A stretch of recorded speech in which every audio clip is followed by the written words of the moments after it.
The elevator doors slid shut with a whisper at 2:47 a.m., trapping Marcus Williams between the 42nd floor and a woman's broken sobs. He'd been cleaning these corporate towers for 8 years, invisible among the marble and mahogany, but he'd never heard crying like this, raw and desperate, echoing through the executive suite like a prayer no one was meant to answer. His cart squeaked softly as he pushed it down the hallway, the sound swallowed by thick carpeting that cost more than his monthly rent. The cleaning supplies clinked gently, ammonia, glass cleaner, the worn yellow bucket that had seen him through countless midnight shifts. In his pocket, his daughter Lily's latest drawing crinkled against his uniform, a crayon masterpiece of 2 stick figures holding hands under a rainbow, titled "Me and Daddy Forever" in her careful 6-year-old handwriting. The crying came from the corner office, the one with floor-to-ceiling windows that offered a view of the entire city. Marcus had cleaned that office 1,000 times, knew every inch of the imported desk, the leather chairs that smelled like success, the family photos that had slowly disappeared over the past 6 months. He'd watched CEO Elena Vasquez build her empire from these very floors, had seen her arrive at dawn and leave past midnight, her heels clicking a relentless rhythm against his freshly mopped marble. But tonight, that rhythm was broken. Marcus hesitated at the doorway, his weathered hands gripping the cart handle. Company policy was clear: no interaction with executives unless absolutely necessary. He was part of the invisible workforce, the shadow people who kept the corporate world spinning while the power brokers slept. His supervisor made it crystal clear during orientation: "You're here to clean, not to socialize. These people live in a different world." Yet something in those sobs made him pause. They reminded him of Lily's cries after her mother had left 3 years ago, the kind of pain that felt too big for one person to carry alone. Elena sat hunched over her desk, her usually immaculate appearance disheveled. Her dark hair fell in waves around her face, hiding the tears that had smudged her makeup. The power suit that commanded respect in boardrooms now looked like armor that had failed to protect her. Scattered across the mahogany surface were legal documents, their letterheads bearing the names of prestigious law firms, their contents written in the cold language of dissolution and custody arrangements. Marcus knew he should turn around, continue with his rounds. The 42nd floor had 12 offices that needed cleaning before his shift ended at 6 a.m.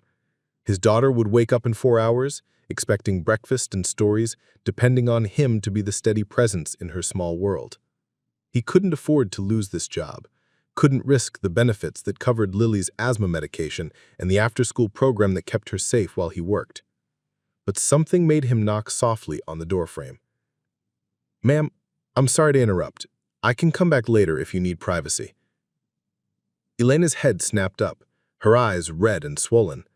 For a moment she looked startled, as if she had forgotten other people existed in the world. Then her executive mask began to slip back into place, the cool, controlled expression that had earned her a place among the city's most powerful CEOs before she turned 35. "It's fine," she said, her voice hoarse from crying. "Please, continue with your work. I'll be leaving soon." But she made no motion to gather her papers, no motion toward the door.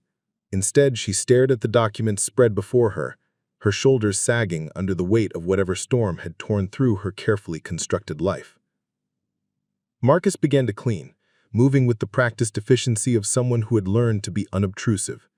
He dusted the shelves lined with business awards and framed magazine covers featuring Elena's rise to prominence. "Vasquez Industries, the future is female," read one headline. "From immigrant's daughter to corporate queen," proclaimed another. Each accolade told the story of a woman who had clawed her way to the top, who had never accepted defeat. But success, Marcus had learned during his own struggles, could be the heaviest burden of all. "Your daughter," Elena said suddenly, her voice barely above a whisper. "The little girl in the pictures you keep in your cart. How old is she?" Marcus paused in his dusting, surprised.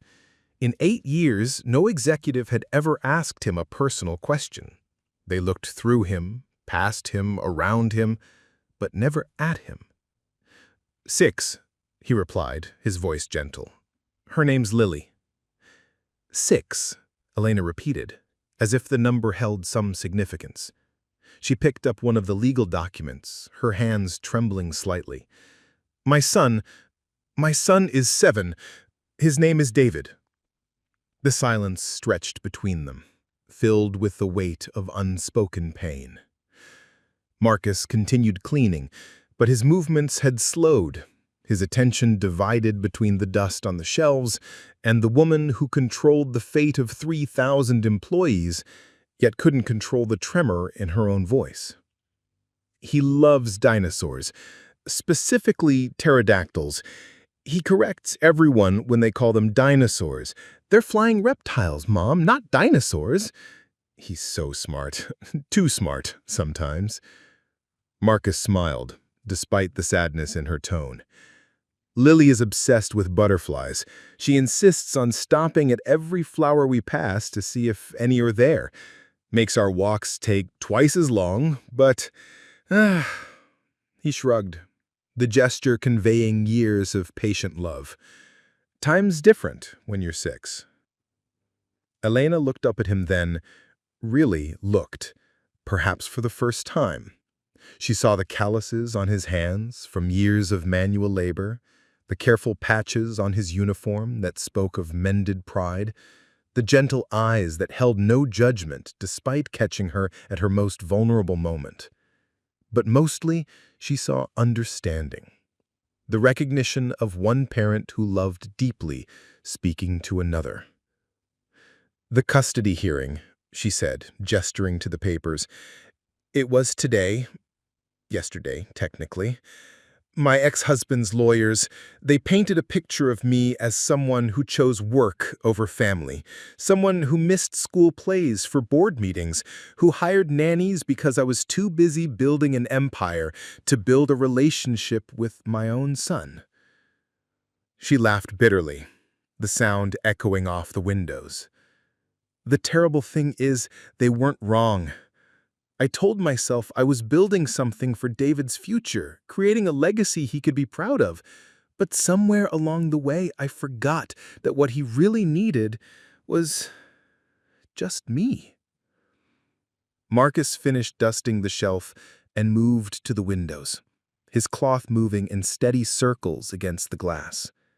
Beyond the panes, the city sparkled with the lights of early morning, delivery trucks beginning their routes, coffee shops flickering to life, the ordinary magic of people starting another day. "My wife left when Lily was 3, said she couldn't handle the stress of raising a child with a man who would never amount to anything more than a janitor. Said I was limiting their potential by being satisfied with so little." He paused in his cleaning, his reflection ghost-like in the window. "For months I wondered if she was right. If loving someone meant wanting more for them than you could provide. But then Lily got sick, pneumonia, and I spent 3 days in that hospital watching her fight for every breath, and I realized something."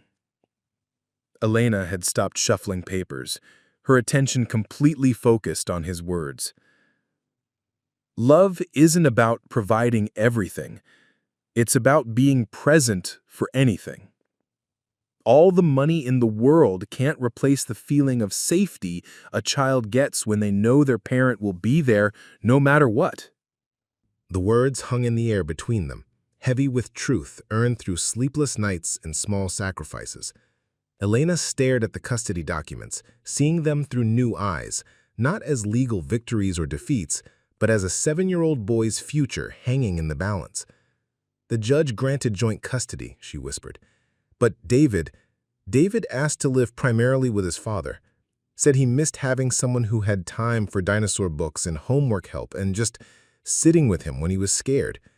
Marcus turned from the window, his expression compassionate but not pitying. "What did you tell him?" "That I understood." The words came out broken, each syllable a small confession. "That I was proud of him for being brave enough to ask for what he needed. That I loved him enough to let him go, even if it felt like tearing my heart out." She wiped her eyes with the back of her hand, smudging the expensive foundation that could hide fatigue but not grief. "His father remarried last year. Sarah's a kindergarten teacher. She knows all the dinosaur names, makes pancakes shaped like stegosauruses, remembers that David doesn't like his food to touch on his plate. She's everything I should have been but never learned how to be. You learn to be something else, Marcus said gently. You learn to be strong, to provide, to lead. Those aren't small things. But they're not enough. Elena's voice cracked.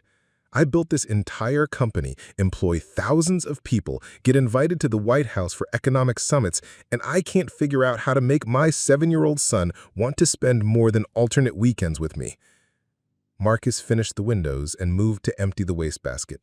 Even in the midst of personal crisis, Elena's office was meticulously organized. No crumpled papers or coffee-stained reports like the other executives. Everything in its place, emotions carefully contained until they couldn't be anymore. Lily asks about her mother sometimes, wants to know if mommy didn't love her enough to stay. I used to try to explain adult complications, careers and ambitions and incompatibility, but 6-year-olds don't understand complicated. They understand presence and absence, love and leaving.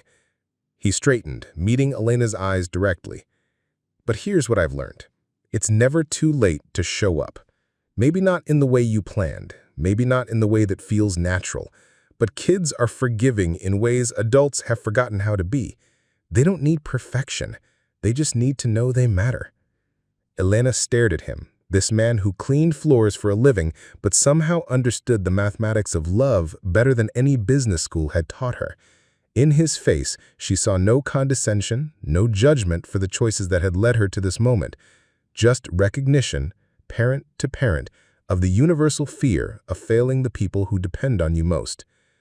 I don't know how to be different. This, she gestured around the office, the awards, the evidence of her professional success. This is all I know how to be. I learned to be strong by not needing anyone, by outworking everyone, by never showing weakness. But David doesn't need a CEO. He needs a mom, and I'm terrified I've forgotten how to be one. Marcus gathered his cleaning supplies, the familiar ritual giving him time to consider his words. My grandfather was a janitor too, worked at the same elementary school for 40 years. I used to be embarrassed by that when I was young, thought it wasn't enough, wasn't important. But you know what I remember most about him? She shook her head. His hands. They were always gentle, no matter what he was doing, whether he was mopping floors or braiding my hair when my parents worked late or teaching me to ride a bike. The work didn't matter. The gentleness did. He paused at the doorway, looking back at the woman who commanded boardrooms but sat broken among legal papers. Maybe David doesn't need you to be a different person, Miss Vasquez. Maybe he just needs to see the gentle part of who you already are. As Marcus disappeared into the hallway with his cart, Elena sat alone with his words echoing in the vast office.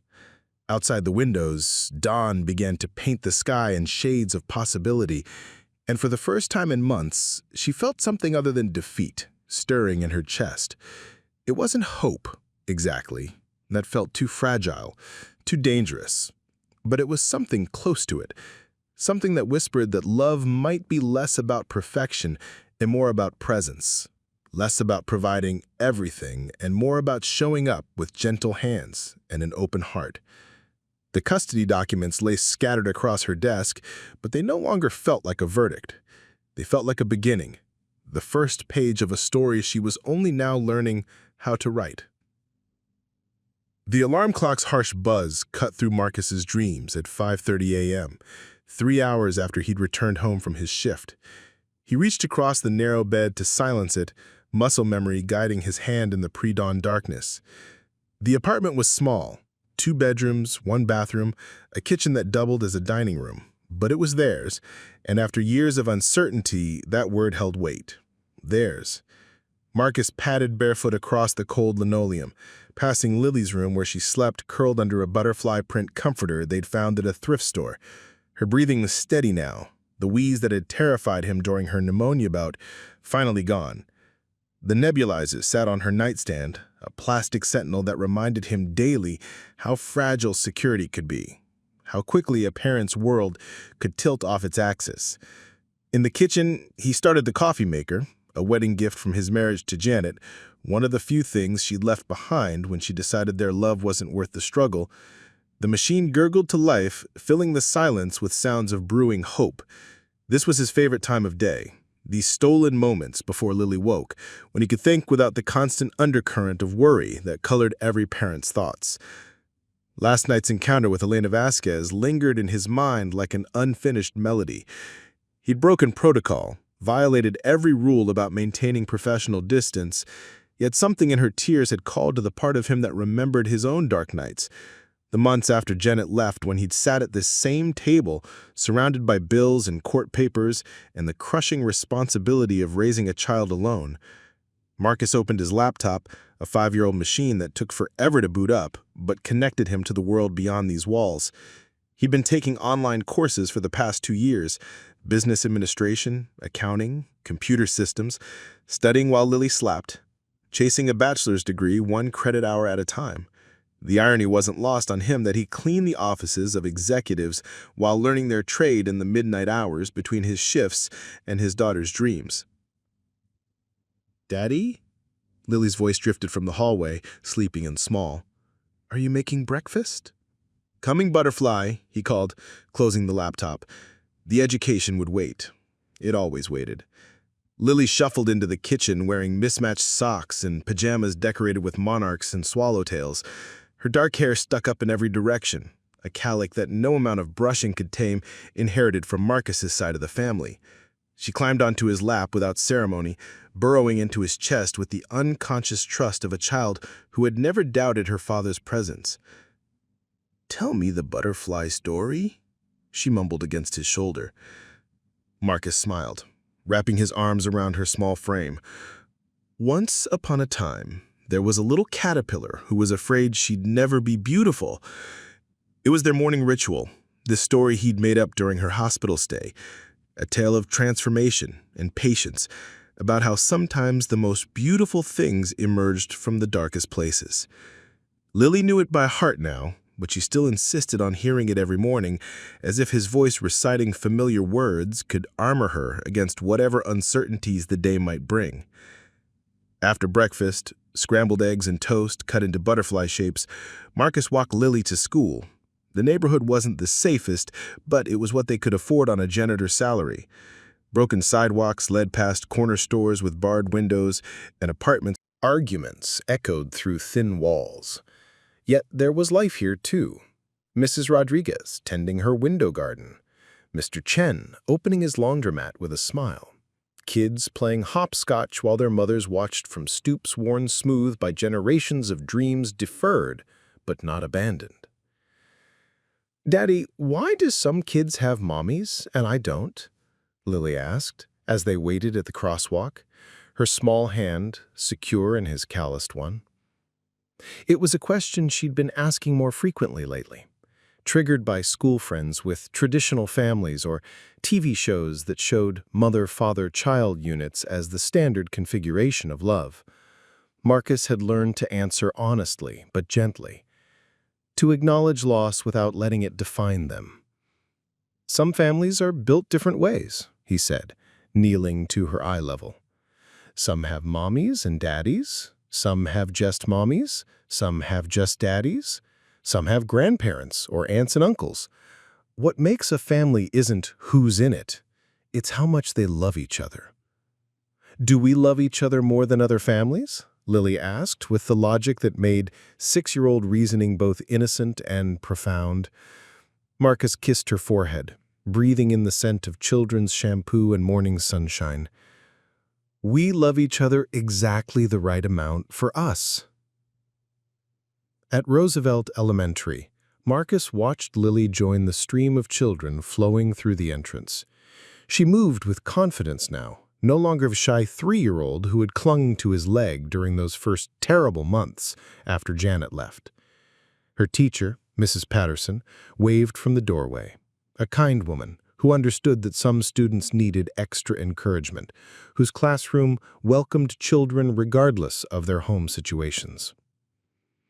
The walk home took Marcus past the downtown business district, where glass towers stretched towards heaven, monuments to ambition and achievement. Somewhere in one of those buildings, Elena Vasquez was probably starting her day. Board meetings and strategic planning, decisions that affected thousands of employees and millions in revenue. Two different worlds, his and hers, connected only by late-night encounters in executive offices and the shared understanding of loving a child in an imperfect world. Back at the apartment, Marcus tried to sleep, but found his mind too active, too full of questions that had no easy answers. He thought about Elena's tears, about her son David, who preferred dinosaur books to her mother's boardroom victories.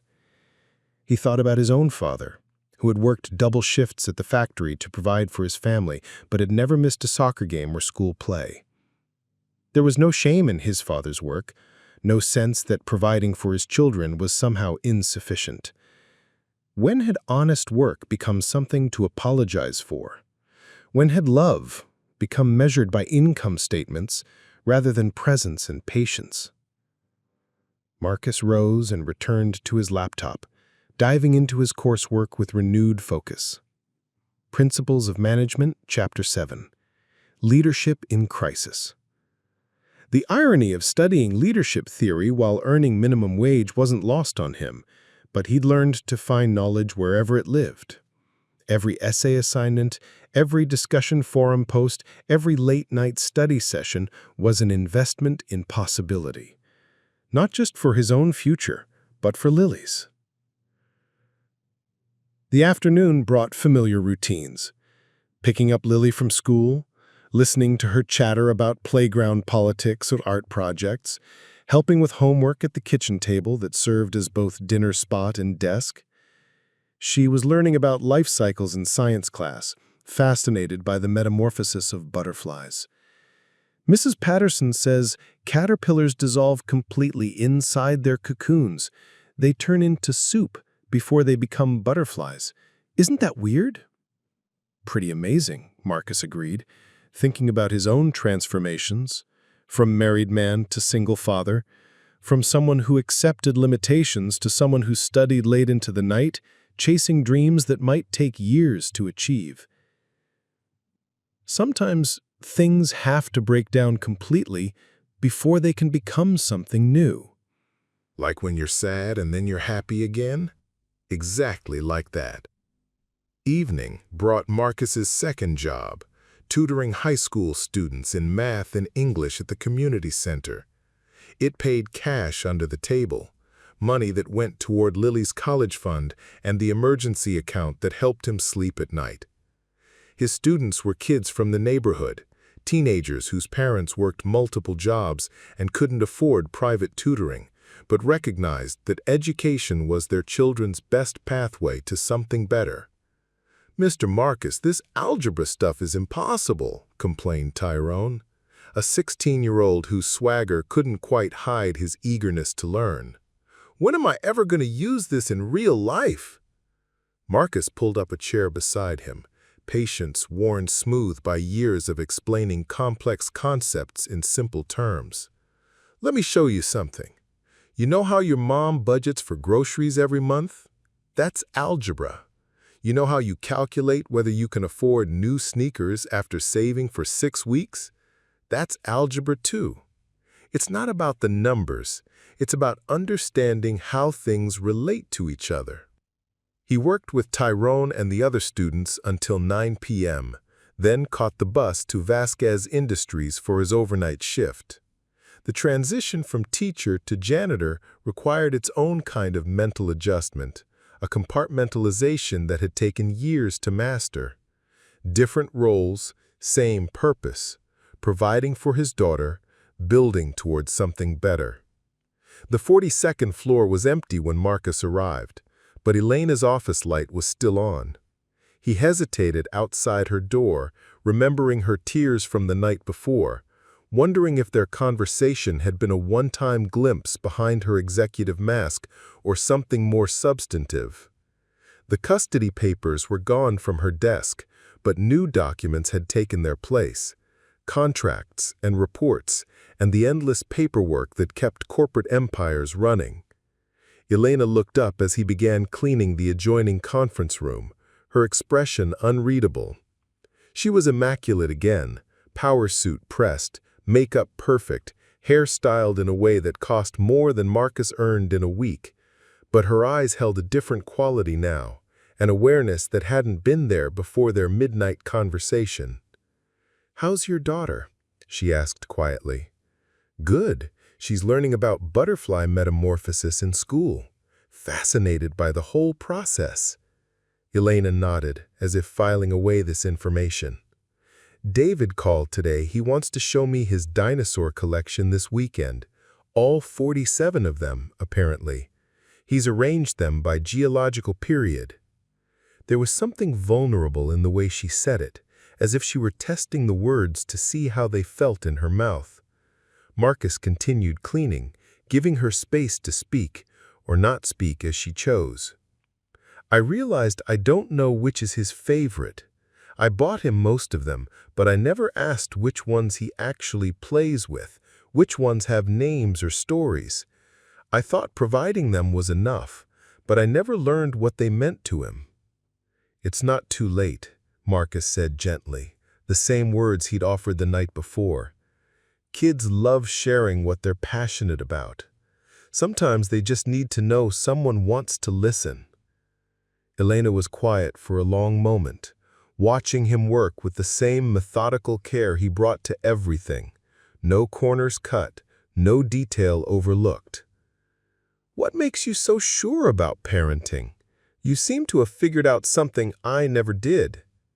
Marcus paused in his dusting, considering the question.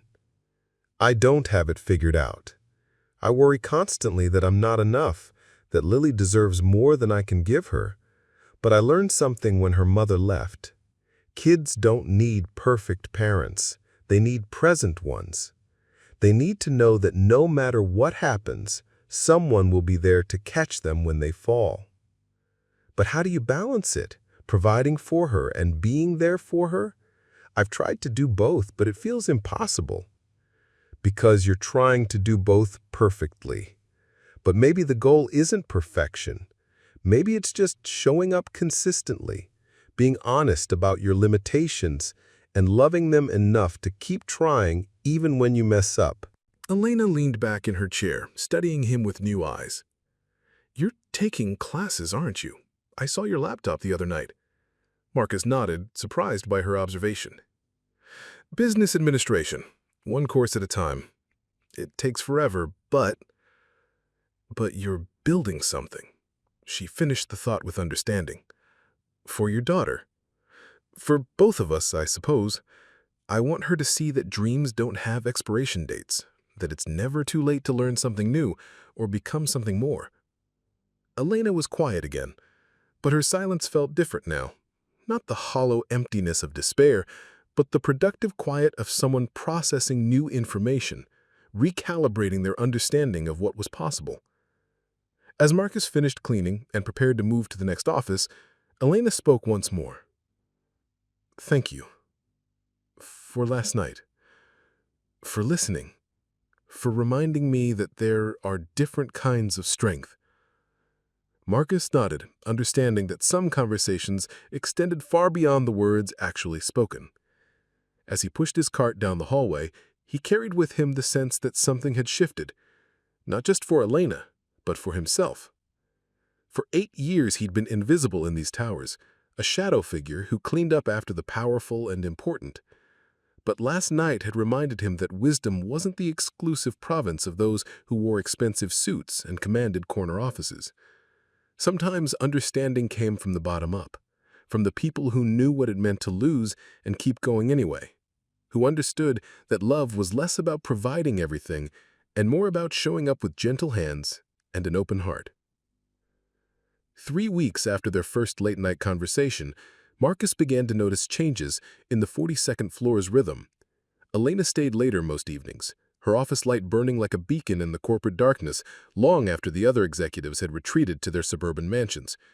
But instead of the frantic energy that had previously characterized her marathon work sessions, there was something more measured about her presence now, as if she were learning to distinguish between being busy and being productive. The first sign of real change came on a Thursday night in October. Marcus arrived for his shift to find Elena's office empty, her computer powered down, her desk organized but not obsessively so. A small framed photo had appeared beside her monitor. A 7-year-old boy with Elena's dark eyes and his father's shy smile, holding a plastic triceratops with the fierce pride of someone showing off their most treasured possession. "She left early today," said Carmen, another member of the overnight cleaning crew. Heard her telling her assistant she had a school pickup. Carmen had worked these floors for 15 years, long enough to know that executives didn't leave for school pickups unless something fundamental had shifted in their priorities. She'd seen CEOs miss their children's graduations for quarterly reports, had cleaned offices where family photos collected dust while stock reports were handled with reverence. Elena's early departure was so unusual, it had become office gossip among the invisible workforce that kept the corporate world functioning. Marcus found Elena in the conference room the following night, surrounded by what looked like homework rather than corporate documents. Dinosaur books were spread across the mahogany table alongside a laptop displaying a Wikipedia page about pterodactyl wing structures. She was taking notes in handwriting he'd never seen before, less precise than her usual executive script, more like someone learning a new language and wanting to remember every detail. "Research?" Marcus asked as he began cleaning around her, careful not to disturb the organized chaos of her learning. Elena looked up, a slight flush coloring her cheeks. "David's presentation is next week. My favorite dinosaur. He chose pterodactyls because they were excellent parents and fed their babies fish and protected them in cliffside colonies. He's very specific about the parenting part." She gestured to the books with something approaching wonder. "Did you know they had wingspans up to 23 feet? And they weren't actually dinosaurs, they were pterosaurs, flying reptiles. David's been trying to teach me the difference for months, but I never really listened." Marcus smiled, recognizing the particular joy of a parent discovering their child's passion. Lily went through a phase where she could identify every butterfly species in North America. I learned more about Lepidoptera than I ever expected. "How do you remember it all, the details that matter to them?" "I write it down," Marcus said simply. "In a notebook I keep beside my bed. Lily's favorite color this month, the name of her best friend, what scared her in a movie, what made her laugh. It helps me remember that her world is constantly changing, that I need to keep paying attention." Elena stared at him as if he'd revealed some profound secret. "You write it down," she repeated slowly. "Kids notice when you remember things, when you ask about the test they were worried about or remember which stuffed animal helps them sleep. It tells them they're worth paying attention to." That weekend, Elena surprised everyone by attending David's school presentation. She sat in a tiny plastic chair designed for 6-year-olds, her designer suit incongruous among the casual Friday attire of teachers and stay-at-home parents. But when David spotted her in the audience, his face lit up with a joy that transformed the sterile classroom into something magical. Marcus heard about it through the elementary school network. Teachers talked to teachers, parents shared stories, and somehow word reached Mrs. Patterson at Roosevelt Elementary, who mentioned it to Marcus during pickup. "Elena Vasquez came to her son's presentation," she said with the amazement of someone who understood how rare such appearances were among high-powered executives. "Sat in the front row and asked questions afterward. Smart questions, like she had actually studied the material." But the corporate world doesn't easily accommodate personal transformation. As Elena began leaving earlier, attending school events, and scheduling regular dinners with David, the pressure from her board of directors intensified. Vasquez Industries was in the middle of a crucial expansion into European markets, negotiations that required 18-hour days and constant availability for international calls. The board had built their confidence in Elena on her reputation for absolute dedication, for treating the company as her primary relationship. Marcus began to witness the collision between Elena's old life and her emerging priorities during his late-night rounds. He'd find her in the conference room at midnight, phone pressed to her ear as she navigated time zones and cultural nuances, trying to close deals that would secure the company's future. But now, instead of working straight through until dawn, she'd end calls at predetermined times, pack up her materials, and head home to an apartment where a 7-year-old boy waited with dinosaur encyclopedias and questions about her day. The tension came to a head during the November board meeting. Marcus was cleaning the conference room afterward when he found Elena sitting alone among scattered financial reports. Her usually perfect composure cracked like ice under spring sun. "They called it concerning," she said without looking up, her voice hollow with exhaustion. "My recent distraction from core responsibilities. 3 board members suggested that my personal issues might be affecting my judgment. Richardson, the board chair, said something about work-life balance being a luxury leaders can't afford, that successful CEOs understand sacrifice, that you can't serve 2 masters.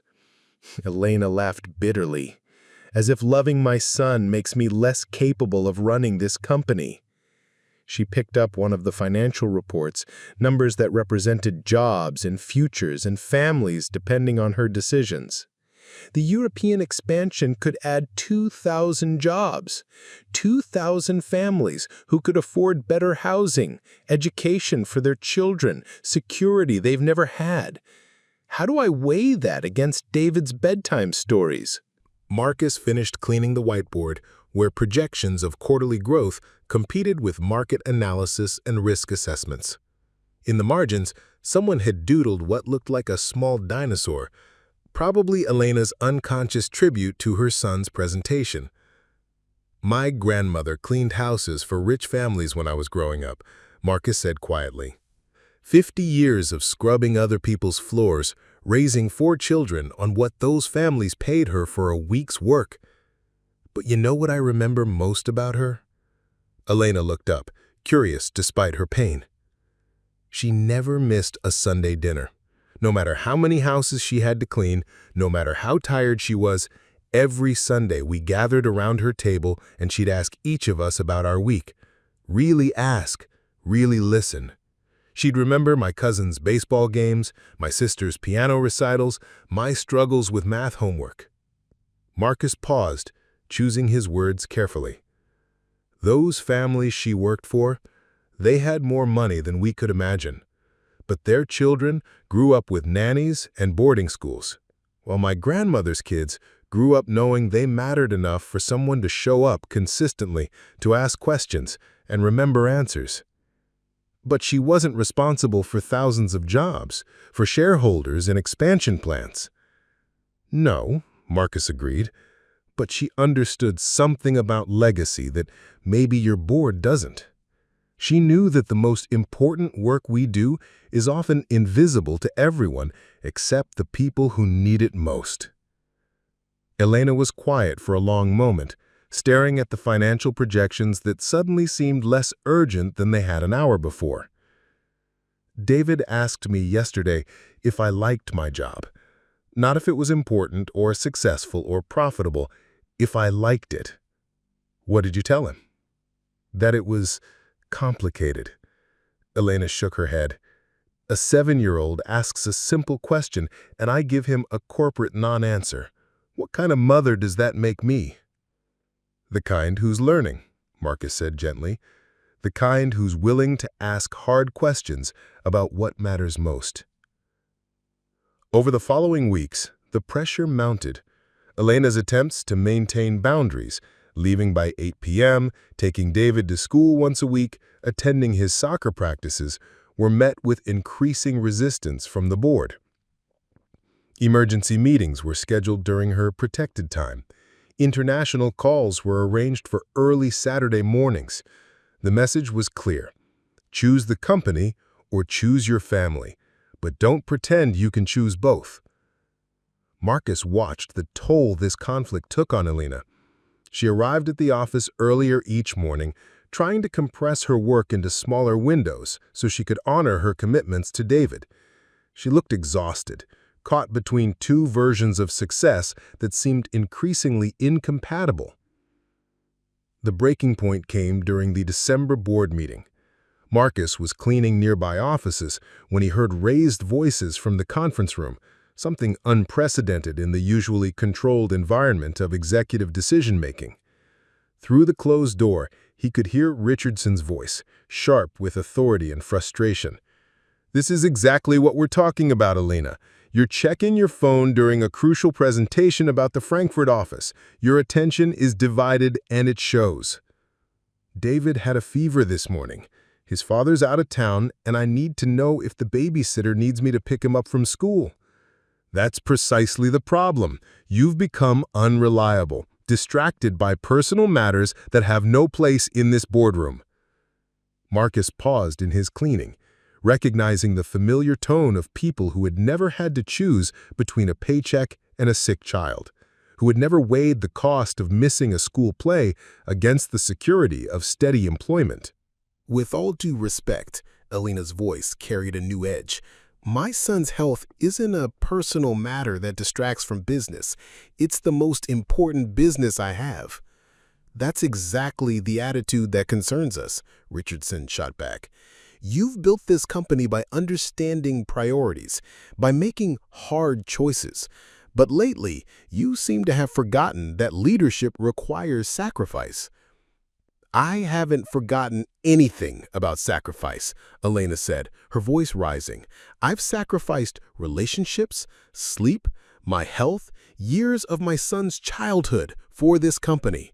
But I'm learning that some sacrifices aren't noble.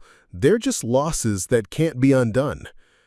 Marcus heard chairs scraping, paper shuffling, the sound of a meeting dissolving into something more personal and painful. "We're not questioning your past dedication," another board member interjected, his tone more diplomatic but equally firm. "But the European expansion requires complete focus. Our investors need confidence that their CEO's attention won't be divided when crucial decisions need to be made." "My attention has never been more focused. I'm just focused on building something sustainable, something I can be proud of when my son asks me about my life's work." "Sentimentality doesn't drive shareholder value," Richardson said coldly. "If you can't separate your emotional needs from business requirements, perhaps it's time to consider whether you're still the right person to lead this company." The silence that followed was heavy with threat and possibility. Marcus stood frozen outside the door, holding his breath as he waited for Elena's response. In that moment, he understood that she was facing the same impossible choice that had driven him to work multiple jobs, that had kept him studying late into the night while his daughter slept. The choice between providing and presence, between security and soul. "I need 24 hours to consider your concerns," Elena said finally, her voice steady despite the emotional earthquake he knew was happening inside her. When the board members filed out of the conference room, their faces were grave with the satisfaction of people who believed they had delivered necessary tough love. Marcus continued his cleaning, but his heart was heavy with recognition. He'd seen this scenario before, parents forced to choose between love and livelihood, between being present for their children and providing for their future. Elena remained in the conference room long after the others left, staring at the presentation materials scattered across the table. Quarterly projections, market analyses, expansion timelines, the architecture of ambition that had defined her adult life. But now, for the first time, she was seeing the hidden costs in those numbers.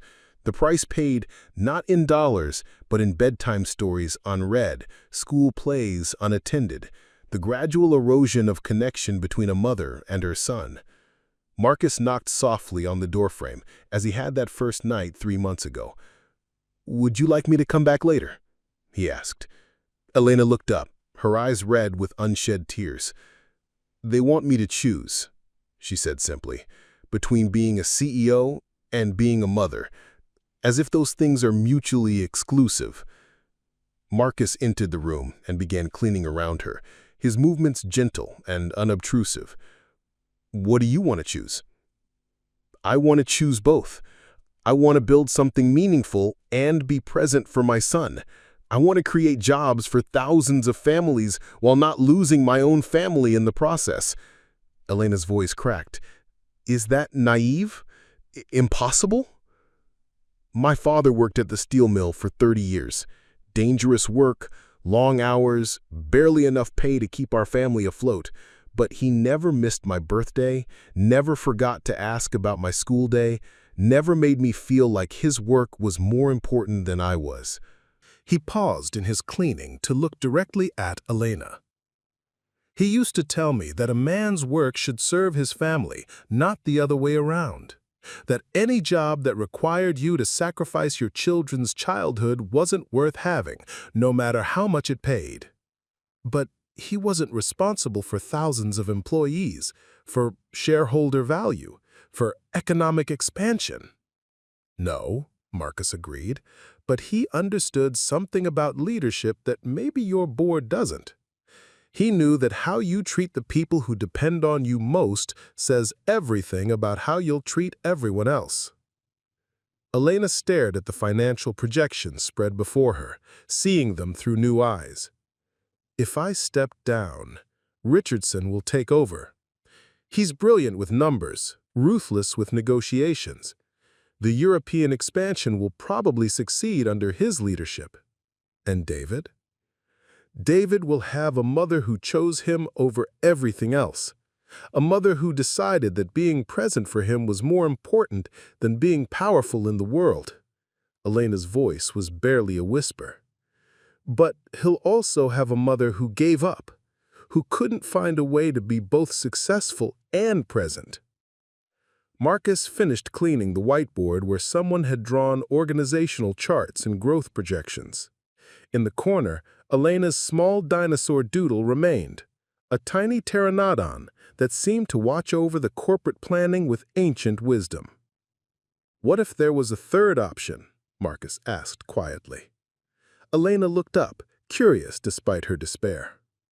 What if you didn't have to choose between being a CEO and being a mother?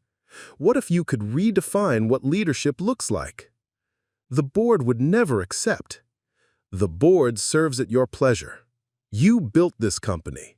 You understand its mission better than anyone. Maybe the question isn't whether they'll accept your leadership style, but whether you're ready to show them a different way to lead. Elena was quiet for a long moment, processing the radical idea that she might not have to accommodate other people's definitions of success. You really think it's possible to build something meaningful without sacrificing what matters most? Marcus thought about his own life, the late-night studying, the multiple jobs, the careful balancing act of providing for Lily while being present for her growth. It wasn't easy, and it wasn't perfect, but it was possible. I think the best leaders are often the ones who refuse to accept impossible choices, who find ways to honor all their responsibilities instead of ranking them in order of importance. As Marcus prepared to leave, Elena gathered the scattered papers from the conference table. But instead of organizing them into neat piles for further analysis, she did something unexpected. She put David's school photo on top of the stack, letting his smile look down on the quarterly projections and expansion plans. "Thank you," she said, "for helping me remember that there are different kinds of strength." The next morning brought news that rippled through Vasquez Industries like an earthquake. Elena had called an emergency board meeting, not to announce her resignation, but to present a comprehensive restructuring plan that would allow the European expansion to proceed while establishing new policies around work-life integration for all employees. Flexible scheduling for parents, on-site childcare, mental health support, and mandatory vacation time, Carmen reported to Marcus during their shift change. She's also proposing that executive compensation be tied not just to profit margins, but to employee satisfaction and retention rates. The board's response was swift and predictable. Richardson called it idealistic nonsense that would destroy shareholder confidence. Other members questioned Elena's judgment, her priorities, her fitness to lead a major corporation in an increasingly competitive global market. But Elena had spent the previous 24 hours doing something she'd never done before. She'd talked to her employees. Not just the executives and department heads, but the people who actually kept the company running. The administrative assistants who stayed late to cover for absent colleagues. The warehouse workers who missed their children's school events for mandatory overtime. The middle managers who burned out trying to balance impossible demands. What she discovered was a workforce hungry for leadership that understood their lives extended beyond office walls. Parents who would work harder for companies that respected their family commitments. Employees who valued security and flexibility over marginal increases in salary. People who wanted to be proud of where they worked, not just grateful to have jobs. Armed with this information, Elena made a decision that surprised everyone, including herself. Instead of defending her new policies to a hostile board, she decided to implement them as a pilot program and let the results speak for themselves. 6 months, she announced at the next board meeting, her voice steady with newfound confidence. Give me 6 months to prove that companies can be both profitable and humane. If productivity drops, if we lose the European contracts, if shareholder value declines, I'll resign and you can return to business as usual. And if we refuse to approve this experiment? Vasquez asked, his tone making clear he considered the entire proposal an abdication of fiscal responsibility. Elena smiled, and for the first time in months, it reached her eyes. Then you'll have my resignation today, and you can explain to our investors why you forced out the CEO who built this company from the ground up because she wanted to attend her son's school plays. The ultimatum hung in the air like a challenge, forcing the board to confront the reality that Elena held more power than they'd assumed. Vasquez Industries was her creation, her vision made manifest. Shareholders had invested not just in a company, but in her leadership, her track record, her ability to turn ambitious ideas into profitable realities. After 2 hours of heated discussion, the board voted to approve the 6-month pilot program. Not because they believed in Elena's vision, but because they couldn't afford to lose her.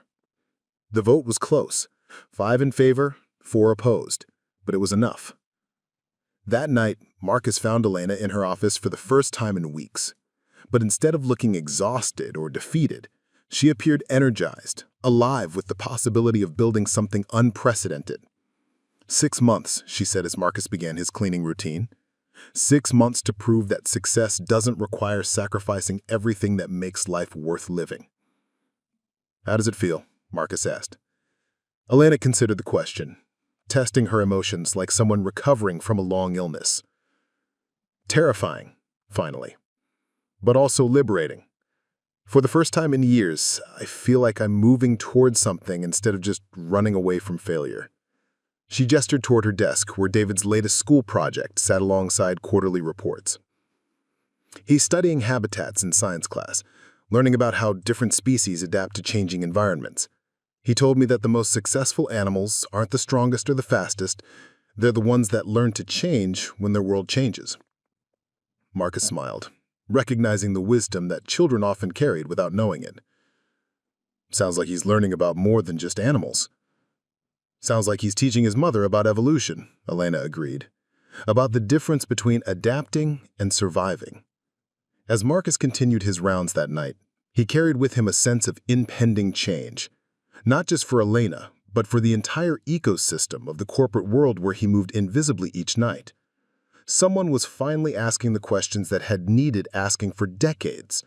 What if success could be measured in more than profit margins? What if leadership meant serving not just shareholders, but all the stakeholders whose lives were touched by corporate actions? Decisions? What if the most radical thing a CEO could do was refuse to choose between being effective and being human? The answers to those questions would unfold over the coming months, but already Marcus could feel something shifting in the 42nd floor's atmosphere. Hope, perhaps, or possibility. The sense that change was not only necessary, but achievable. The transformation began in small, almost imperceptible ways. Marcus noticed it first in the rhythm of the 42nd floor, the way conversations carried different tones after 8 p.m., how the frantic energy that had previously characterized late-night work sessions had evolved into something more purposeful and sustainable. Elena's pilot program was 3 weeks old, and already the culture of Vasquez Industries was shifting like a tide pulled by an unseen moon. It started with the on-site childcare center that Elena had established in the building's previously unused 20th floor. Suddenly, executives who had always worked until midnight began leaving at reasonable hours to help with bedtime routines. Department heads, who had missed countless school events, started blocking calendar time for parent-teacher conferences. The change wasn't mandated or monitored, it was simply modeled by a CEO who now kept David's soccer schedule pinned beside her quarterly projections.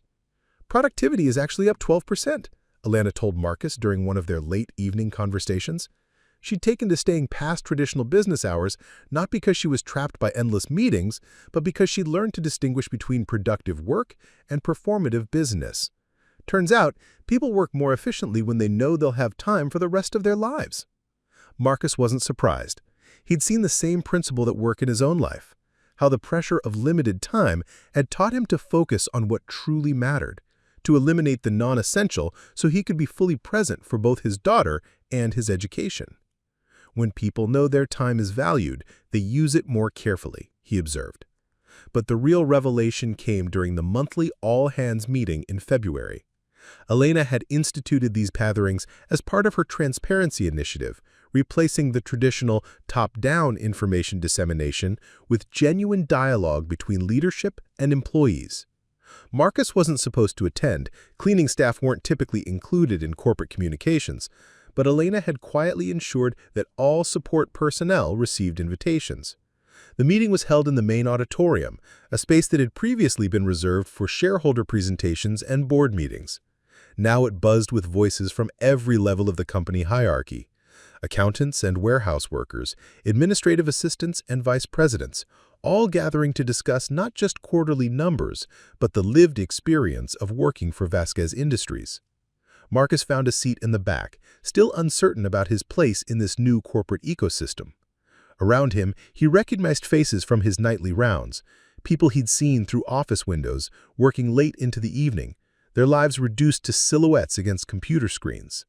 But today, they were three-dimensional, complex humans with stories and concerns and ideas about how their workplace could better serve everyone it touched. Elena took the stage with David beside her.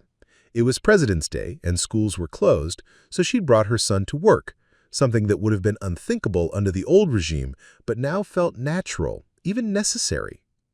David clutched a new pterodactyl figure, his eyes wide with curiosity about the roomful of adults who worked in her mother's building.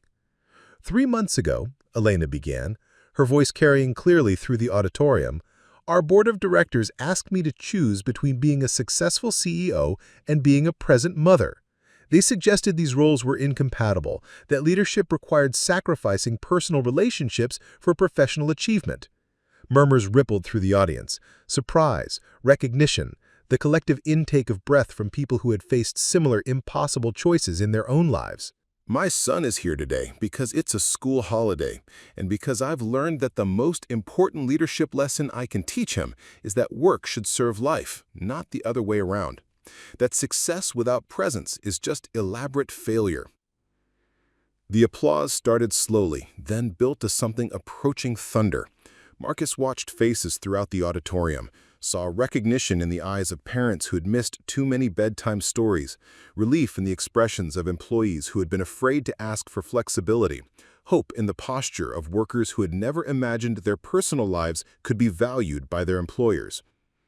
But the real transformation became visible during the question and answer session that followed Elena's presentation.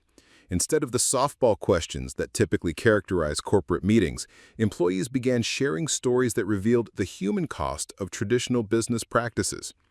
Sarah Martinez, a marketing manager and single mother of 2, stood up first. "I've been with this company for 8 years," she said, her voice trembling slightly. I love my work, but I've missed almost every important moment in my children's lives because I was afraid that leaving early would signal lack of commitment.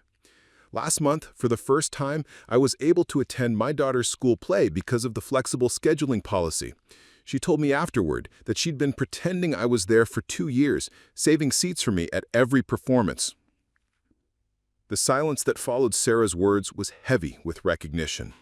Marcus saw nods throughout the auditorium, the collective acknowledgement of shared experiences that had previously been suffered in isolation. James Chen, a warehouse supervisor, spoke next. My father worked in factories his whole life, 60-hour weeks, missed every holiday, died of a heart attack at 55.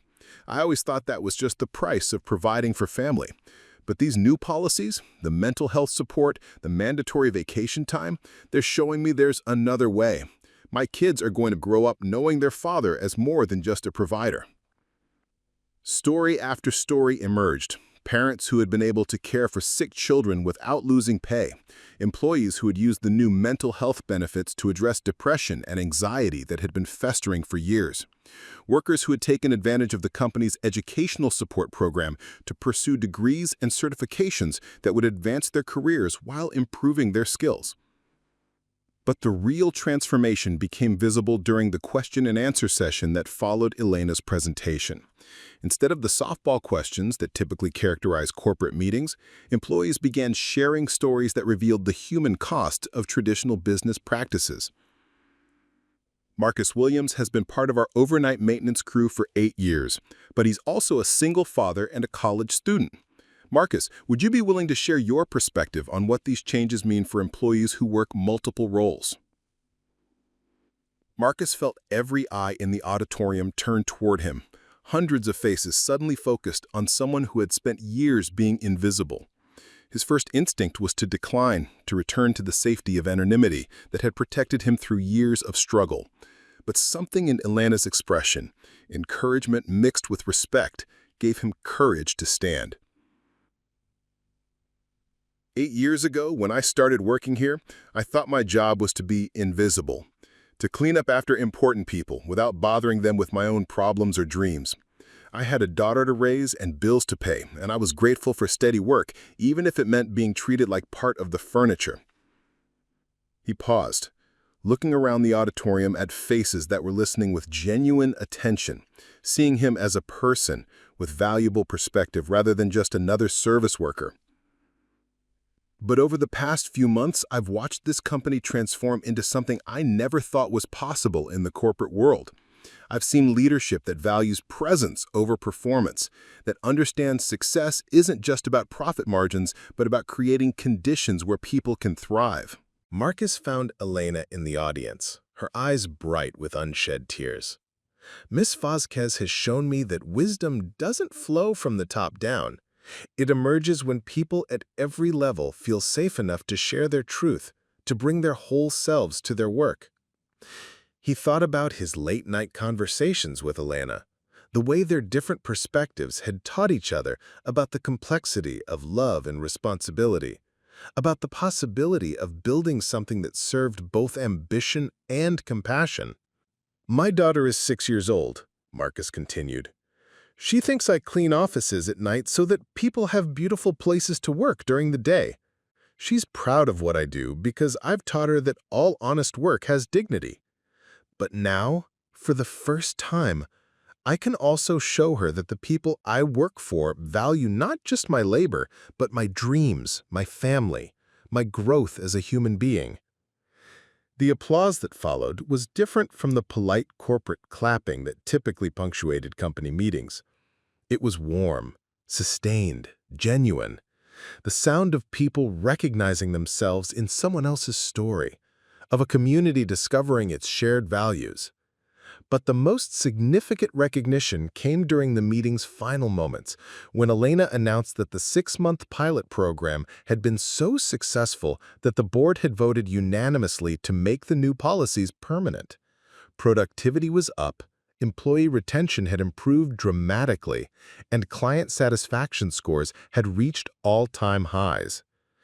It turns out, Elena said with a smile that seemed to light up the entire auditorium, that when you treat people like human beings instead of human resources, they respond with creativity, loyalty, and excellence that no amount of pressure or fear could ever produce. Richardson, the board chair who had initially opposed Elena's reforms, stood up from his seat in the front row. His presence was unexpected. He rarely attended employee meetings, preferring to interact with workers only through carefully filtered reports and sanitized presentations. "I owe this room an apology," he said, his voice carrying the weight of genuine humility. 3 months ago, I believed that Ms. Vasquez's focus on work-life integration would destroy this company's competitive edge. I was wrong, and I was wrong in a way that reveals my own limitations as a leader. He turned to face Elena directly. "You've proven that strength isn't about forcing impossible choices, but about finding creative solutions that honor all of our responsibilities. You've shown that the best leaders aren't the ones who demand sacrifice from others, but the ones who refuse to accept that sacrifice is necessary." The board chair's acknowledgement was more than an apology. It was a public admission that traditional corporate leadership had been built on false assumptions about human nature and motivation. It was a recognition that Elena's approach wasn't just a feel-good experiment, but a fundamental reimagining of how organizations could operate. As the meeting concluded and employees began filing out of the auditorium, Marcus felt a tap on his shoulder. Elena stood behind him, David at his side, both wearing expressions of gratitude and something approaching awe. "Thank you," Elena said quietly, "for being brave enough to speak your truth, for helping me understand that leadership isn't about having all the answers, it's about creating space for other people's wisdom to emerge." David tugged on Marcus's sleeve, holding up his pterodactyl figure. "Mom says you're the one who taught her about gentle hands. Want to see my dinosaur? He's a really good parent. He brings fish to his babies and protects them from predators." Marcus knelt to David's eye level, examining the plastic figure with the seriousness it deserved. "He sounds like an excellent dad. What's his name?"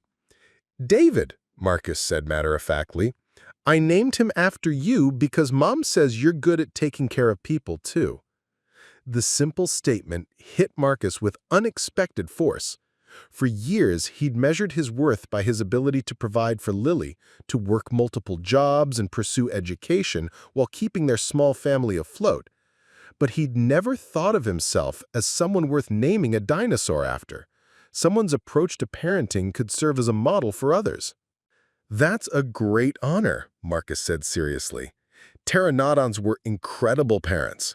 They flew long distances to find the best food for their babies and built safe nests on high cliffs where their families could thrive. As Marcus accepted the small gift, he understood that something profound had shifted in the corporate ecosystem of Vasquez Industries. It wasn't just about policy changes or workplace flexibility. It was about the recognition that everyone in the organization had value, wisdom, and stories worth hearing. It was about the radical idea that true leadership emerged when people felt safe enough to show up as their complete selves, bringing not just their professional skills, but their lived experiences, their struggles, and their dreams. Walking home that evening, Marcus carried David's pteranodon in his pocket alongside Lily's latest drawing. 2 children, 2 different worlds, connected by the simple understanding that love required presence, that strength came from gentleness, and that the most important work anyone could do was helping others feel valued and seen. The pilot program's success had proven something that Marcus had always known but had never seen validated in corporate settings, that treating people with dignity and respect wasn't just morally right, it was practically effective.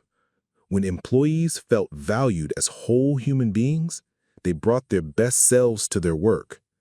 When parents didn't have to choose between career success and family presence, they performed better in both roles.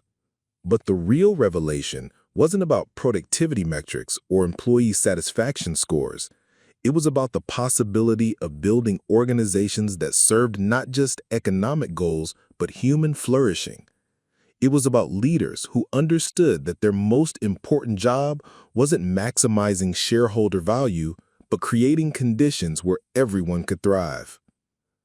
6 months after the all-hands meeting, Marcus Williams stood in Elena Vasquez's office for the last time as a member of the overnight cleaning crew.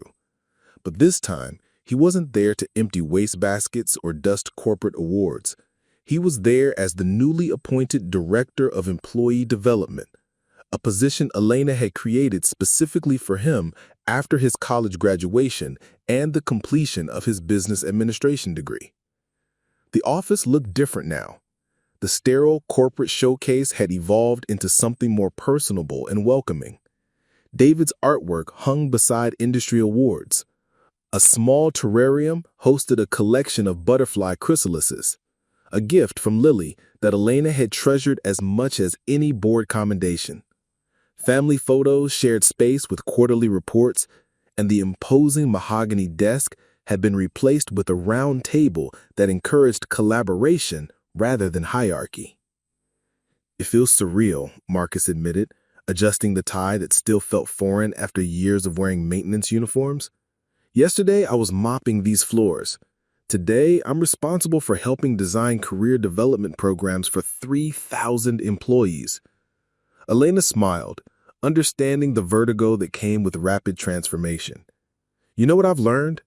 The most qualified people for leadership roles are often the ones who have experienced what it means to be overlooked, undervalued, invisible.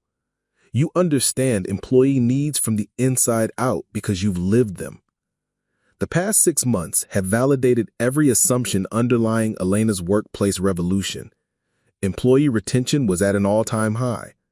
Productivity metrics showed consistent improvement across all departments. Client satisfaction scores had increased as workers brought more energy and creativity to their roles.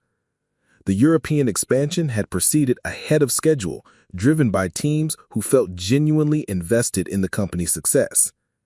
But the most significant changes couldn't be measured in spreadsheets or quarterly reports. They lived in the stories that emerged from a workforce that finally felt seen and valued. Maria Santos, a single mother who worked in accounts receivable, had been promoted to department supervisor after using the company's educational support program to complete her accounting certification. Her story had become legendary among employees. A woman who'd been afraid to ask for time off to attend her daughter's school events now led a team and served as a mentor for other working parents. James Chen had used the mental health benefits to address anxiety that had plagued him for years. With proper support, his performance had improved dramatically, and he'd been selected to lead the company's new employee wellness initiative. His father's legacy of working himself to death had been replaced by a model of sustainable success that honored both professional achievement and personal well-being. Sarah Martinez had launched the company's first employee resource group for working parents, creating a support network that shared everything from babysitting recommendations to career development strategies. Her daughter, who had once performed for empty auditorium seats, now brought friends to quarterly family events where employees' children could see where their parents worked and feel proud of their contributions. "The board meeting is in an hour," Elena said, gathering papers for what would be her most important presentation since taking over as CEO. "Final vote on whether to implement our model company-wide and share it as a best practice with other organizations." Richardson, who had become one of Elena's strongest supporters, had worked with business schools and management consultants to document the Vasquez industry's transformation. Their case study was being taught at Harvard, Stanford, and Wharton as an example of sustainable leadership that served multiple bottom lines: profit, people, and purpose. "Are you nervous?" Marcus asked. "Excited," Elena corrected. "For the first time in my career, I'm presenting something I believe in completely, not just because it works financially, but because it works humanly." Through the office windows, they could see the city stretching toward the horizon, millions of people navigating their own struggles between ambition and connection, between providing for their families and being present for their lives. Somewhere in those buildings, other CEOs were making decisions about workplace policies, employee benefits, and corporate culture.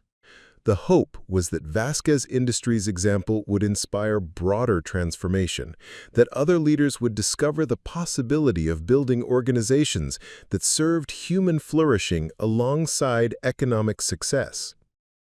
Marcus thought about his own journey from invisible maintenance worker to corporate executive, a transformation that had been possible only because someone had taken the time to see him as a complete person rather than just a function. His new role would focus on identifying other overlooked employees, creating pathways for advancement that recognized potential regardless of current position or traditional credentials. "Lily wants to know if you'll come to her school's career day next month," Marcus said. "She's decided she wants to be a CEO when she grows up, but only the kind who helps people feel important." Elena laughed, remembering her own childhood dreams of success that had never included the possibility of leading with both strength and compassion. "Tell her I'd be honored. What does she want me to talk about?" "How to use gentle hands in business," Marcus replied, echoing the phrase that had become shorthand for their approach to leadership. "She thinks all the best work gets done by people who know how to be careful with important things." The phrase had originated from their late-night conversations about parenting and leadership, but it had evolved into something larger, a philosophy that recognized the inherent dignity of every person within an organization. Gentle hands didn't mean weak leadership. They meant thoughtful, intentional actions that built people up rather than breaking them down. As Elena prepared for the board meeting that would determine whether their model could influence other organizations, Marcus reflected on the ripple effects that had already begun.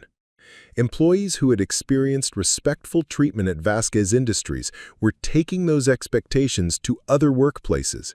Graduates from the company's educational support program were entering new roles with different ideas about how organizations could operate. Children who visited their parents' workplace were growing up with examples of professional environments that valued the whole person. David entered the office carrying his school backpack and his ever-present pterodactyl collection. At 8 years old, he had become something of a celebrity among Vasquez Industries employees. The boy whose mother had risked her career to attend his school presentations, whose drawings hung in the CEO's office alongside strategic planning documents.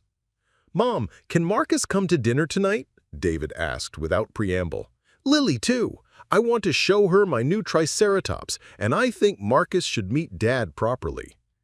The dinner invitation represented another small revolution. Elena's ex-husband, initially skeptical of her workplace transformation, had gradually recognized that his former wife's evolution into a more present parent had benefited everyone. Their co-parenting relationship had improved as Elena learned to set boundaries around work demands. And David now moved seamlessly between households where both parents prioritized his well-being. "I'd like that," Marcus said, touched by the invitation and what it represented. "Lily's been wanting to meet the famous David who knows everything about flying reptiles." As they prepared to leave for the board meeting, Elena paused at her desk to pick up a small framed photo. The image from their first all-hands meeting of David arranging his dinosaurs on the auditorium floor while hundreds of employees watched with understanding smiles. It had become a symbol of the company's transformation, a reminder that the most important things in life often appeared simple but required courage to prioritize. The board meeting itself was anticlimactic. The data was overwhelming. Every metric that mattered had improved under Elena's leadership model. Employee satisfaction, customer retention, productivity, profitability, all trending upward in ways that couldn't be attributed to market conditions or industry changes. The vote to expand the program company-wide was unanimous. But the real victory came in Richardson's closing remarks. What we've learned is that the choice between being profitable and being humane was always a false choice. By creating conditions where people can thrive as complete human beings, we've unlocked levels of engagement and creativity that traditional management approaches could never achieve. 3 months later, Marcus stood before his first training cohort, 20 employees from various departments who had been selected for the company's new leadership development program. Unlike traditional corporate training that focused on management techniques and strategic thinking, this program emphasized emotional intelligence, inclusive leadership, and the skills needed to create psychologically safe workplaces. The participants represented every level of the organization: maintenance workers like his former self, administrative assistants, warehouse supervisors, junior executives. What they shared wasn't educational background or previous leadership experience, but demonstrated ability to see and value other people, to create connections across hierarchical boundaries, to lead with both competence and compassion. Leadership isn't about having power over other people, Marcus began, looking around the conference room at faces that reflected the company's genuine diversity. It's about using whatever power you have to help other people discover their own strength. In the audience, he recognized Carmen, the cleaning crew supervisor, who had become a mentor for immigrant employees navigating language barriers and cultural differences. There was Miguel, a warehouse worker whose informal conflict resolution skills had made him invaluable for maintaining team harmony. And Jennifer, an administrative assistant whose emotional intelligence had made her the unofficial counselor for employees dealing with personal challenges. "We're going to spend the next 6 months learning together," Marcus continued. "Not just about management theories or strategic planning, but about how to create workplaces where people feel safe to bring their whole selves, where innovation emerges from inclusion, where success is measured not just in quarterly profits, but in human flourishing." As Marcus facilitated discussions about authentic leadership and inclusive management, he thought about the late-night conversations with Elena that had started this transformation. Two people from vastly different backgrounds, connected by shared challenges of parenting and the recognition that love required presence, had somehow catalyzed changes that now affected thousands of lives. The dinner that evening brought together both families in Elena's apartment, a space that had been transformed as dramatically as her office. Where once expensive art and designer furniture had created an impressive but cold environment, warmth now predominated. Children's books shared shelf space with business journals. Family photos covered surfaces previously reserved for corporate awards. The kitchen, once pristine and unused, showed evidence of regular family meals and homework sessions.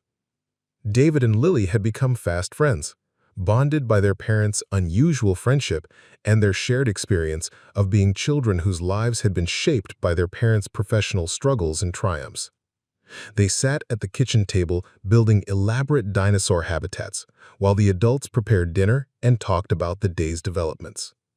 "The Harvard case study is being taught in 12 business schools now," Elena reported, as she stirred pasta sauce that David had helped select. 3 Fortune 500 companies have reached out about implementing similar programs. "Any regrets?" Marcus asked, tossing salad while keeping one eye on the children's increasingly complex paleontological discussions. Elena considered the question seriously. A year ago, she'd been measuring success solely in terms of market dominance and shareholder value. Now her metrics included employee well-being, work-life integration, and the sustainability of organizational culture. The financial results were better than ever, but more importantly, she could look at herself in the mirror each morning and feel proud of the leader she was becoming. "No regrets," she said finally. "Only gratitude that I learned the difference between being successful and being significant before it was too late." Elena's ex-husband Robert arrived for dinner with Sarah, his wife who had become an unexpected ally in their expanded family constellation. The kindergarten teacher who once represented everything Elena thought she could never be had evolved into a friend who understood the complexities of blended families and shared parenting responsibilities. David told me about your presentation at the business school symposium, Sarah said, as they gathered around the dinner table. He's very proud that his mom is teaching other companies how to be nicer to families. David beamed with the particular joy of a child whose parents' work had become something he could understand and celebrate. Mom doesn't miss my games anymore, and when she travels for business, she brings me back dinosaur books from different countries. The conversation that flowed around the dinner table represented a different kind of success story. Not the traditional narrative of individual achievement, but the more complex tale of people learning to support each other's growth, to create families and communities that could adapt and thrive through change. Lily, emboldened by the family atmosphere, shared her own news. Daddy's teaching me about business in our math homework. He says when I grow up, I can be whatever I want, but I should always remember that the most important job is taking care of people. Speaking of taking care of people, Marcus said, Elena and I have an announcement. The table fell quiet. 6 pairs of eyes focused on Marcus with varying degrees of curiosity and anticipation. We've been asked to co-author a book about workplace transformation. The publisher wants to call it Gentle Hands, Leadership Lessons from the Ground Up. It's going to tell the story of how a janitor and a CEO learned from each other, about how the best solutions often come from listening to people who've been overlooked, and how love and leadership aren't as different as most people think. David raised his hand as if he were in school. Will it have pictures of dinosaurs? And butterflies? Lily added hopefully. Definitely, Elena and Marcus said in unison, prompting laughter. The book project represented more than a publishing opportunity. It was a chance to document and share the principles that had transformed not just Vasquez Industries, but the lives of everyone connected to it. The hope was that other organizations would see that workplace transformation wasn't just possible, but profitable, that treating employees as complete human beings was both morally right and practically effective. As the evening wound down and families prepared to return to their respective homes, Marcus reflected on the journey that had brought them all together. A year ago, he'd been invisible in these corporate towers, cleaning up after people who barely acknowledged his existence. Now he was co-authoring books, developing leadership programs, and helping to reshape how organizations thought about human potential. But the most meaningful change wasn't in his job title or salary. It was in Lily's confidence that her father's work mattered, in her assumption that adults should treat each other with kindness and respect, in her belief that she could grow up to be anything she wanted while never forgetting the importance of gentle hands. 2 years later, the auditorium at Columbia Business School buzzed with the energy of 500 graduate students, corporate executives, and organizational development specialists who had gathered for the annual Leadership Innovation Summit. On stage, Marcus Williams adjusted his microphone and looked out at an audience that would have seemed impossible to imagine during his years of invisible labor in corporate towers. 3 years ago, he began, his voice carrying the quiet confidence that had replaced his earlier uncertainty. I was a single father, working overnight shifts as a janitor, studying for my degree during my daughter's sleeping hours, invisible to the executives whose offices I cleaned. Today, I'm here to talk about how that invisibility taught me everything I needed to know about leadership. In the front row, Elena Vasquez smiled with the pride of someone watching a protege claim his rightful place in the world.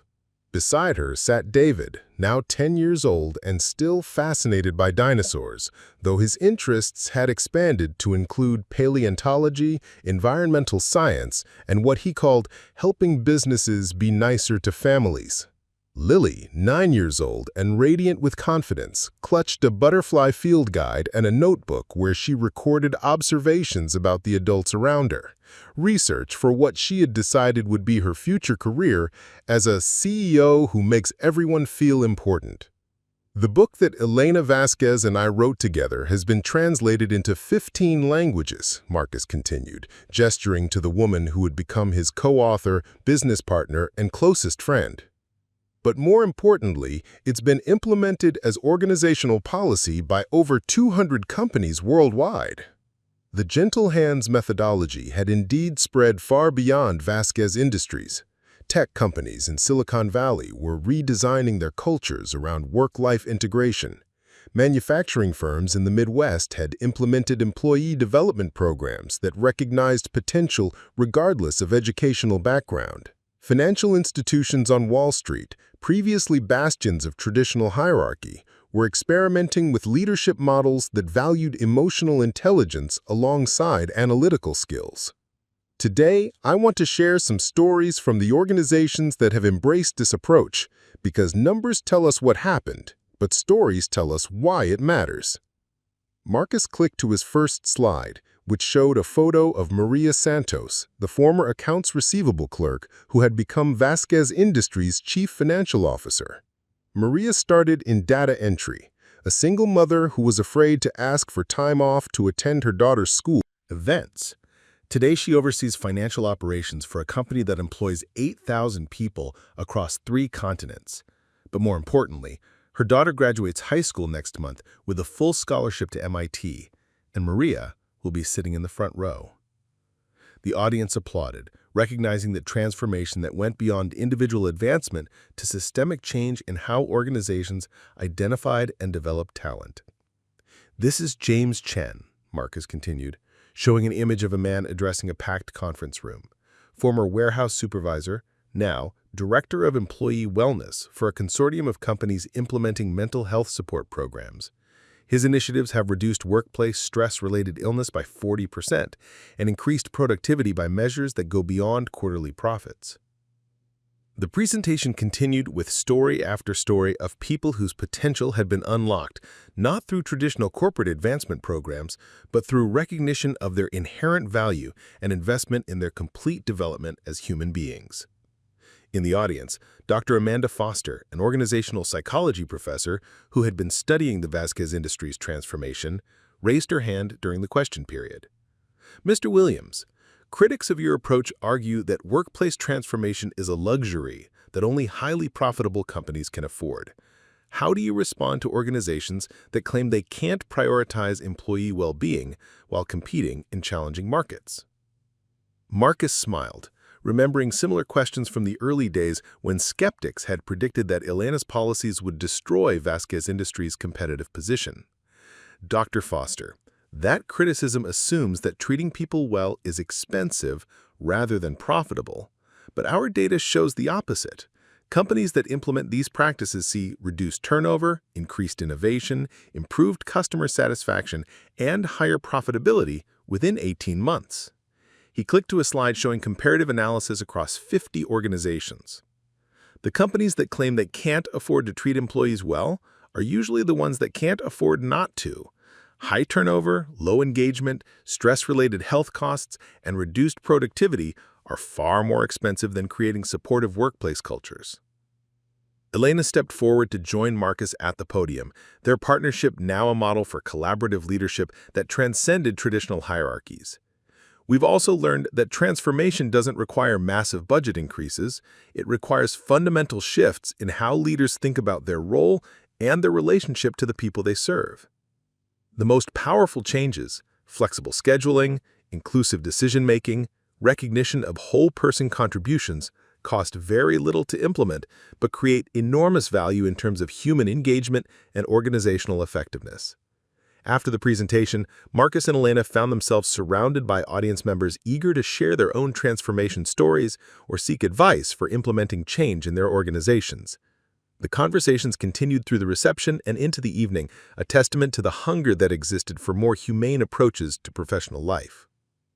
5 years later, the Gentle Hands Institute occupied 3 floors of a renovated building in downtown Chicago, its offices designed according to principles that had emerged from years of research into workplace environments that supported human flourishing. Natural light flooded open collaboration spaces. Quiet areas provided refuge for introverted workers or anyone needing focused thinking time. A child care center allowed employee parents to be present for their children's daily lives while maintaining professional commitments. Marcus stood in his office, a space that still felt slightly surreal after years of working in maintenance closets and borrowed conference rooms, reviewing applications for the Institute's annual fellowship program. 200 nominations had been submitted by organizations worldwide, each representing an employee whose potential had been overlooked by traditional advancement processes, but whose contributions could transform their workplace cultures.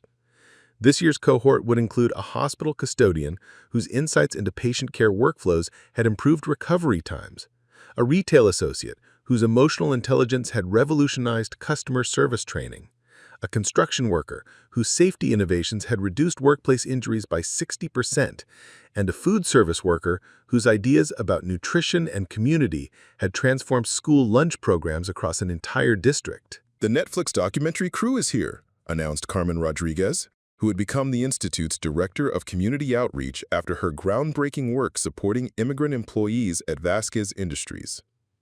They want to interview you about the 10-year impact study. The documentary, Invisible No More, would chronicle the lives of people whose careers had been transformed by organizations that learned to see potential in unexpected places. But more importantly, it would explore how workplace transformation had affected entire communities, how employees who felt valued and supported created stronger families, more engaged civic participation, and healthier neighborhoods. Marcus walked to the conference room where cameras were being set up, passing walls covered with photos and letters from people whose lives had been touched by the Gentle Hands methodology. Children's drawings hung beside Harvard Business Review articles. Thank you notes from CEOs shared space with handwritten letters from janitors, administrative assistants, and warehouse workers who had discovered that their insights were valued, their potential recognized, their whole selves welcomed in professional settings. The documentary interview focused on broader social implications of workplace transformation. When people feel valued at work, they bring that sense of worth home to their families, Marcus explained to the camera. Children grow up seeing parents who are respected for their contributions, who have energy left for family relationships because they're not exhausted by toxic workplace cultures.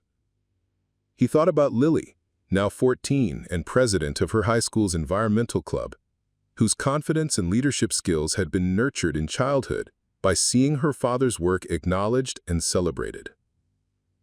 My daughter has never questioned whether adults would listen to her ideas or take her seriously. She's grown up assuming that all people have value and that the best organizations are the ones that help everyone discover their potential. The interviewer asked about long-term societal impact, and Marcus reflected on the ripple effects that had spread far beyond individual organizations. We're seeing changes in how young people think about work and leadership. Students are graduating from business schools with different assumptions about what success looks like, with tools for creating inclusive cultures, with understanding that the most sustainable organizations are the ones that serve human flourishing alongside economic goals. Elena appeared on camera next, sharing data about the global network of organizations that had implemented Gentle Hands principles. We're tracking outcomes across 400 companies in 37 countries, consistent improvements in employee engagement, innovation metrics, customer loyalty, and community impact. But the most encouraging trend is how quickly these practices spread once people experience them. Employees who work for organizations that value their whole selves expect that treatment everywhere. They seek out employers who offer psychological safety, growth opportunities, and work-life integration. They're creating market pressure for more humane workplace practices across entire industries.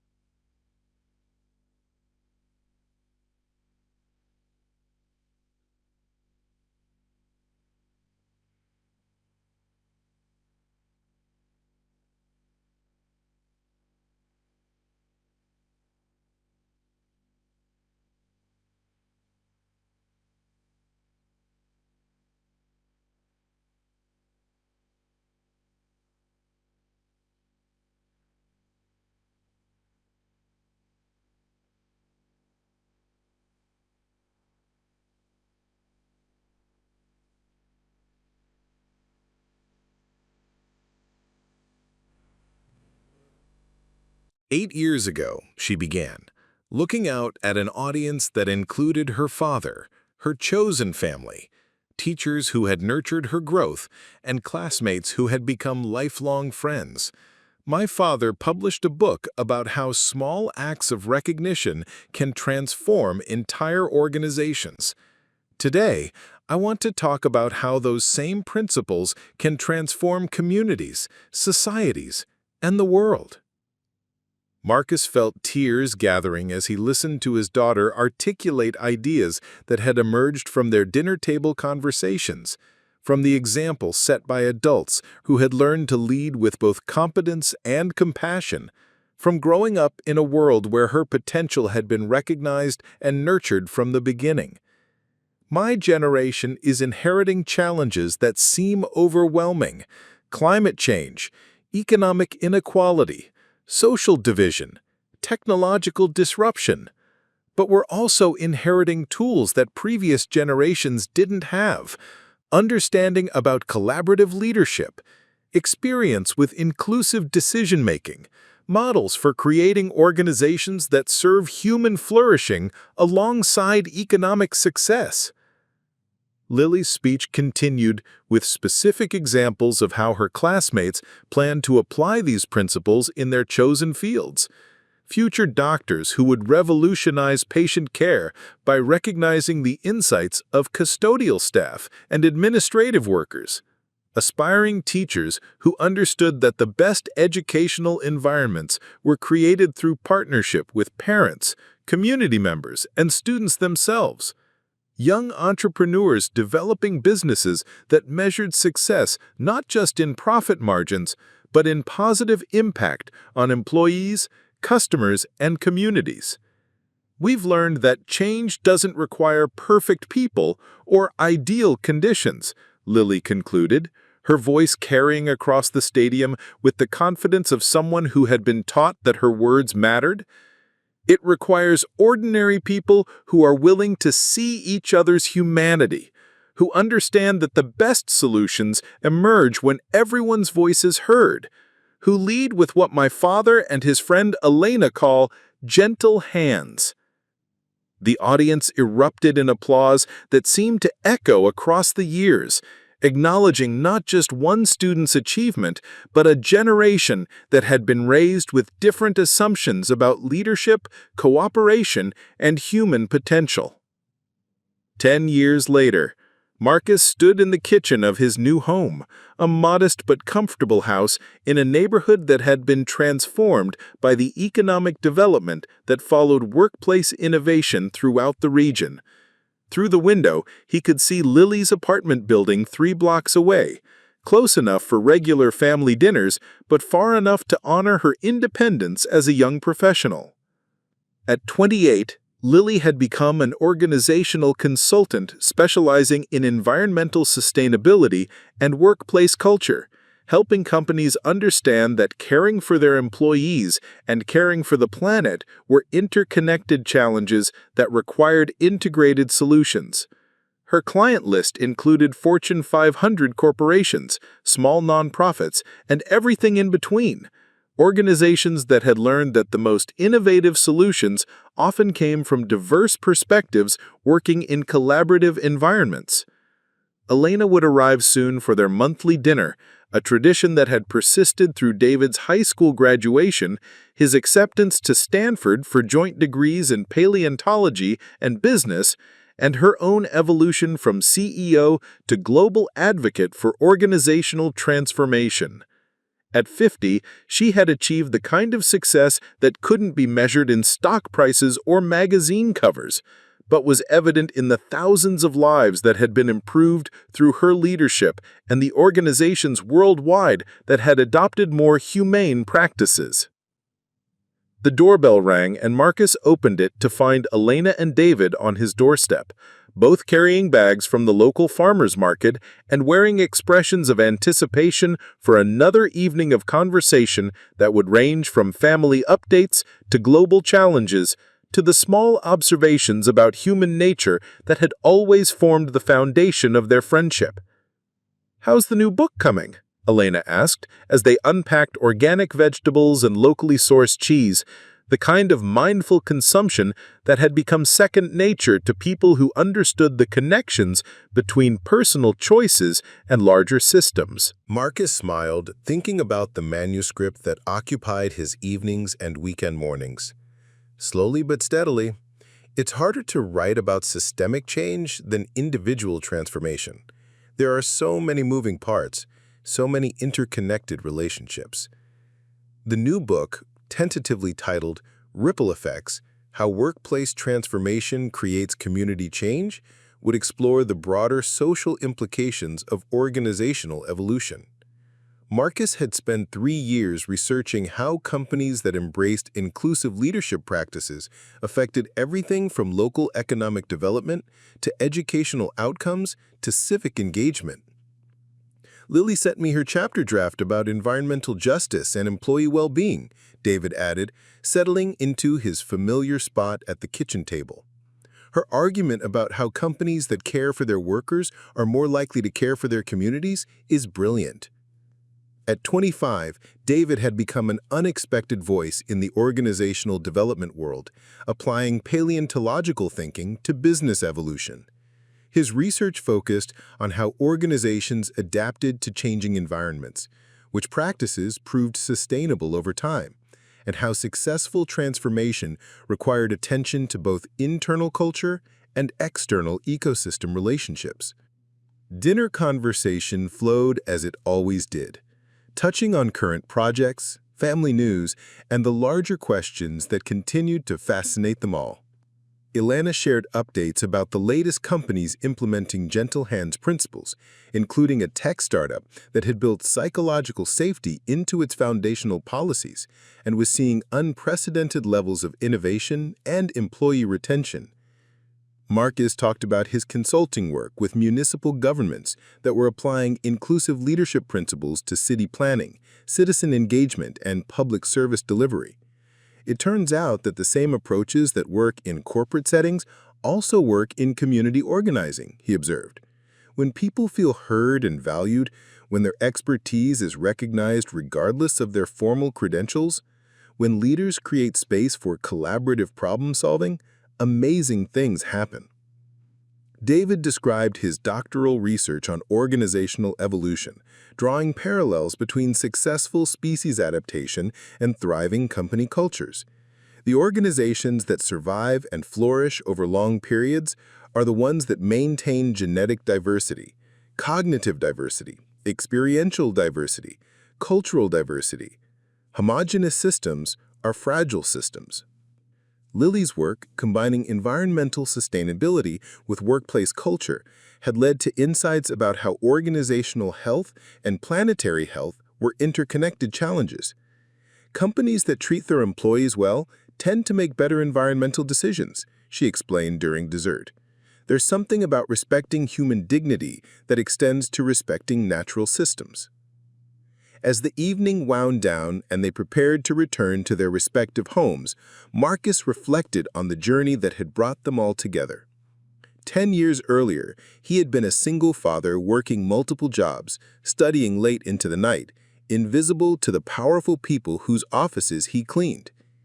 Elena had been a successful but isolated CEO, measuring worth through market dominance and shareholder returns, gradually losing connection to her son and her own humanity. Now, they were part of a chosen family that had grown organically around shared values and mutual support. Their individual transformations had created ripple effects that touched thousands of lives, influenced hundreds of organizations, and contributed to broader cultural shifts toward more humane and sustainable approaches to work, leadership, and community.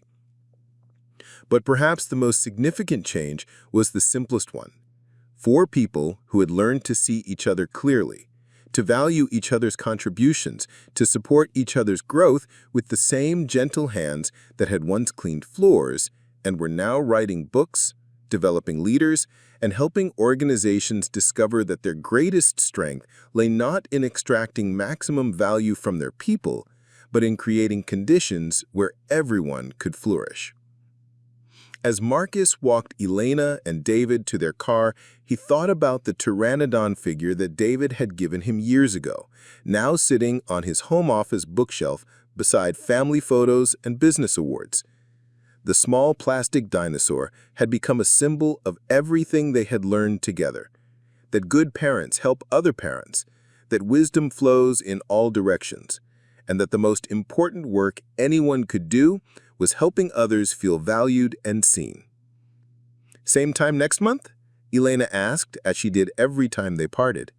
"Always," Marcus replied, as he always did, meaning not just the dinner invitation, but the deeper commitment they had made to each other and to the work of creating more humane organizations, stronger communities, and a world where everyone's potential could be recognized and nurtured. The car pulled away into the night, carrying two of the most important people in his life back to their own homes and projects and dreams, but connected always by the understanding that transformation was possible, that love required presence, and that the gentlest hands were often the strongest ones. In his quiet house, Marcus returned to his manuscript, writing about ripple effects and systemic change, about how small acts of recognition could transform entire cultures, about the difference between being successful and being significant. Outside his window, the neighborhood settled into peaceful evening rhythms: children finishing homework, parents putting little ones to bed, neighbors walking dogs and talking over fences about the ordinary challenges and joys that made up their shared humanity. It was a different kind of success than anyone had taught him to expect. Not the individual achievements celebrated in business magazines or commencement speeches, but the deeper satisfaction of building something larger than himself, of contributing to transformations that would outlast his own life, of helping create a world where children like Lily and David could grow up assuming that all people had value, that organizations could serve human flourishing, and that the most important leadership lesson was learning to use gentle hands with care and intention. Subscribe to our channel, where silence is never forgotten.